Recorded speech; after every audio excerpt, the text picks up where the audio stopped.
थंडी सुरू झाली की अनेक लोकांना गुडघे दुखणे, कंबर दुखणे, हातपायांमध्ये जडपणा, सूज वाढणे या तक्रारी चालू होतात.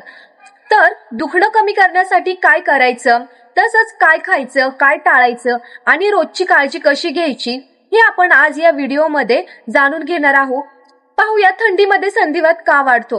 तर थंडीत रक्तवाहिन्या आकुंचन पावतात, सांध्यांमधील लुब्रिकेशन कमी होतं, स्नायू ताठर होतात, त्याचबरोबर हालचाल कमी होते. त्यामुळे थंडीमध्ये सांधिवात हा जास्त वाढतो आणि वेदना जास्त वाढतात, स्टिफनेस देखील वाढतो. तर यासाठी काय करायचं आहे, तर सकाळचा जडपणा कमी करण्यासाठी तुम्हाला काय करावं लागेल, तर उठल्यावर लगेच चालू नका.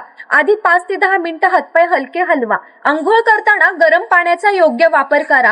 गुडघे, कंबर, मान दुखत असेल तर गरम पाण्याची पिशवी 10 ते 15 मिनिटं दिवसातून 2 वेळा तुमच्या ज्या ठिकाणी दुखतंय तिथे लावा. खूप गरम पाणी अजिबात वापरायचं नाहीये. आता थंडीपासून सांधे कसे वाचवायचे आहेत, तर तुम्हाला गुडघे, मान, कंबर झाकलेली ठेवायची आहे. लोकरीचे मोजे घालायचे, स्निक नॅप वापरायचे आहे. थंड हवा किंवा थंड वारा थेट अंगाला लागून द्यायचा नाहीये. संधिवातासाठी योग्य व्यायाम हा खूप गरजेचा असतो. त्यामुळे तुम्हाला पूर्ण आराम अजिबात घ्यायचा नाहीये. सौम्य हालचाल ही ठेवायचीच आहे.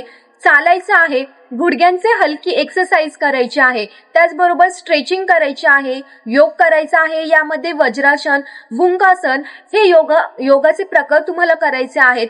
हालचालींमुळे सांधे मोकळे राहतात. त्यामुळे तुम्हाला थंडीमध्ये काय खायचं आहे याकडे देखील लक्ष द्यावं लागेल.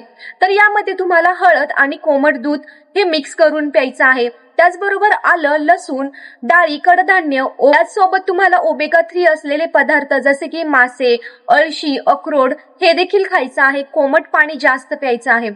यामुळे तुमची सूज आणि वेदना कमी होतात. आता कोणते पदार्थ खायचे टाळायचे आहेत तुम्हाला, तर थंड पदार्थ, जास्त तळलेले पदार्थ, मैदा, फार गोड असलेले पदार्थ, त्याचबरोबर कोल्ड ड्रिंक्स हे पूर्णपणे बंद करायचं आहे.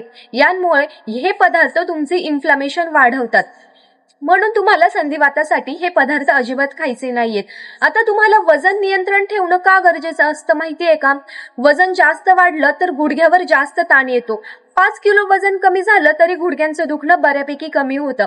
त्यामुळे तुम्हाला तेलाची मालिश करायची आहे, ते देखील योग्य पद्धतीने करायचे आहे. यासाठी तुम्हाला तिळाचं तेल, महाभृंगराज तेल, नारळाचं तेल, यासोबतच तुम्हाला नारळाचं तेल यामध्ये थोडा कापूर मिक्स करून कोमट करून ह्या तेलाने देखील तुम्ही झोपण्याच्या आधी हलकी मसाज करू शकता. यामुळे तुमचा रक्तप्रवाह सुधारतो. आता औषधांविषयी तुम्हाला जास्त काळजी घ्यायची आहे. यामध्ये वेदनाशामक औषधं स्वतःहून अजिबात घ्यायची नाहीये. दीर्घकाळ जास्त पेन किलर गोळ्या खायच्या नाहीयेत, हे धोकादायक असतं. डॉक्टरांचा सल्ला घेणं फार महत्वाचं आहे.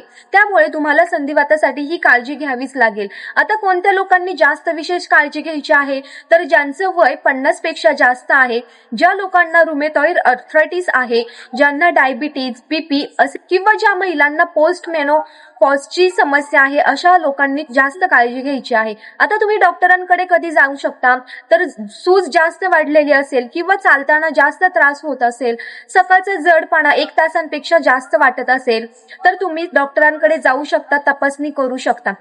ही काळजी जर तुम्ही घेतली तर तुमचा सांधिवात हा नक्की कंट्रोलमध्ये येईल. आणि शेवटचा महत्वाचा मुद्दा तो म्हणजे सांधिवात बरा होईलच असं नाही, पण योग्य ती काळजी घेतली तर वेदनांवर नक्की नियंत्रण मिळवता येतं.